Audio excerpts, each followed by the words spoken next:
It was 15 years ago from now. Back when I was in elementary school. April came around, and we had a class shuffle. Our new class teacher was a young woman. When lunchtime came, the teacher turned to a girl who sat next to me and told her not to eat the school lunch. "Katie, you haven't paid your lunch fee, so don't eat, okay?" Katie, who always wore ragged clothes, was a skinny little girl. Apparently, her family was poor, and since last fall, her parents hadn't been paying the school lunch fee. I learned about this later on from overhearing some gossip. But it seemed she was allowed to eat lunch the previous year. Seeing her being the only one without any food on her desk and just looking down made me feel sorry for her. But since the teacher ate lunch in the same room, I couldn't secretly share my food with her. So I left just the bread, wrapped it in a napkin, hid it in my desk, and gave it to Katie after lunch was over, and the teacher left the room. "You can eat this." "Really? Thank you, Jason." Back then, I was an outcast among my classmates and had no friends in the same class. But after that incident, I started talking to Katie. When I got home that day, I told my mom about Katie's family situation. "Mom, please, can you make a packed lunch for Katie?" When I pleaded like that, my mom responded, "That poor child, if she can't eat lunch, it won't be good for her growth, and she probably can't concentrate on her studies when she's hungry.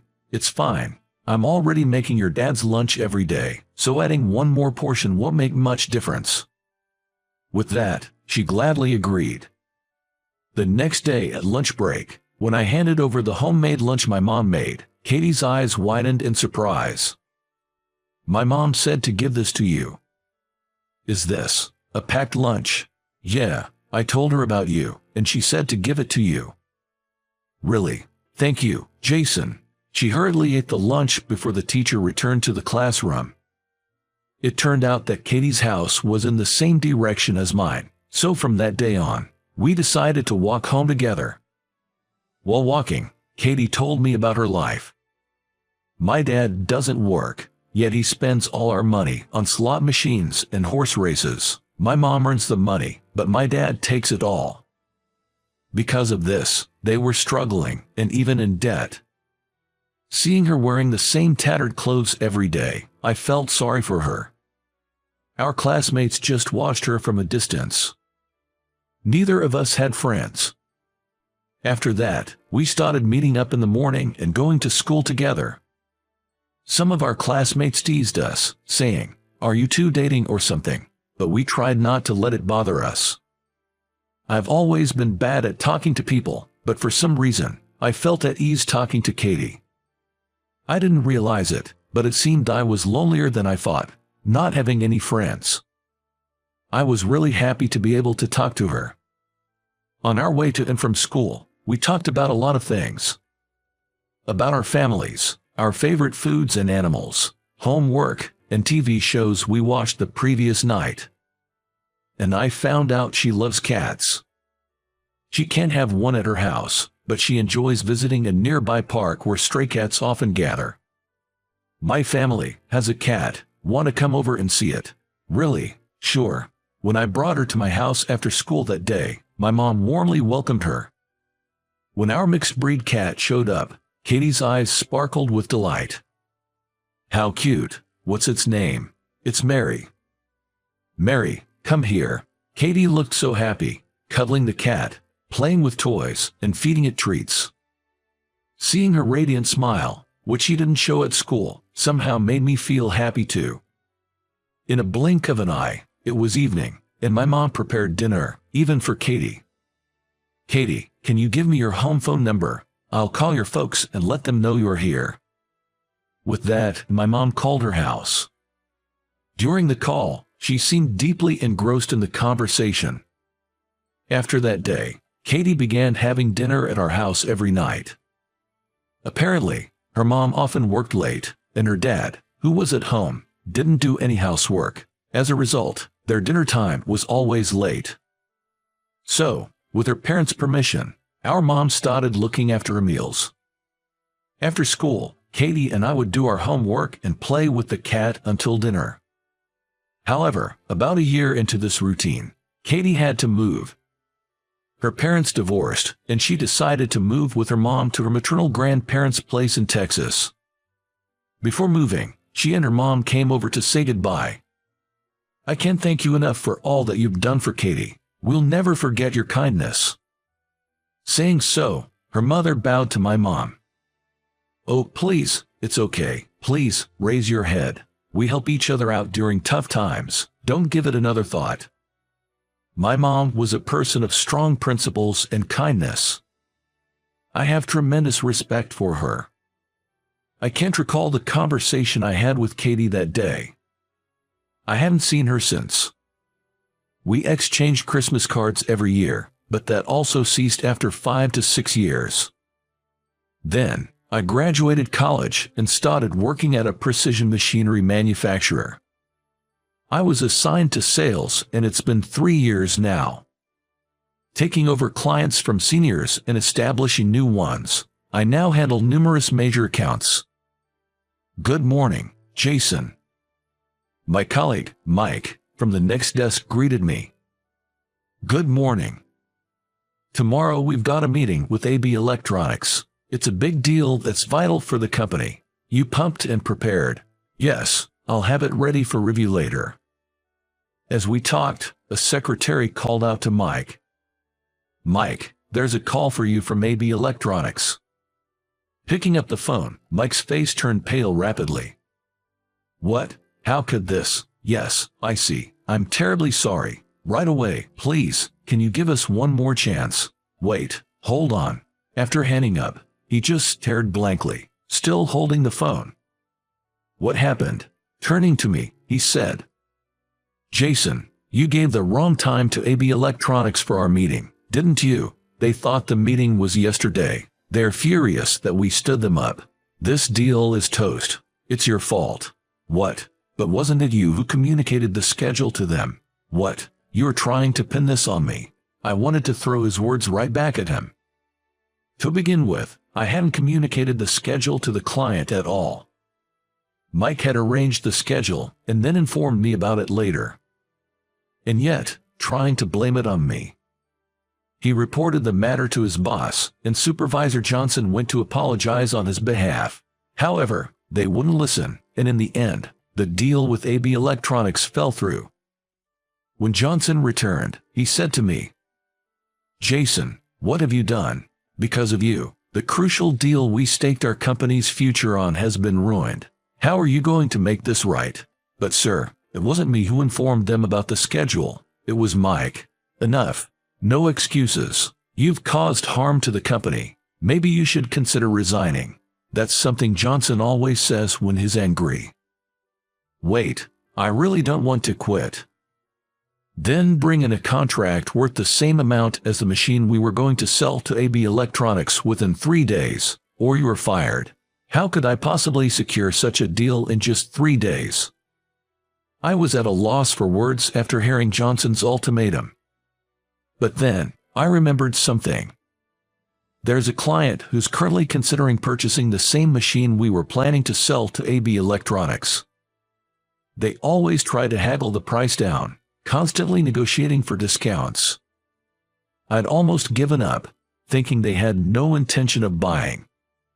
But now, I had to somehow close the deal with them. I quickly revised the quotation and set an appointment with that client.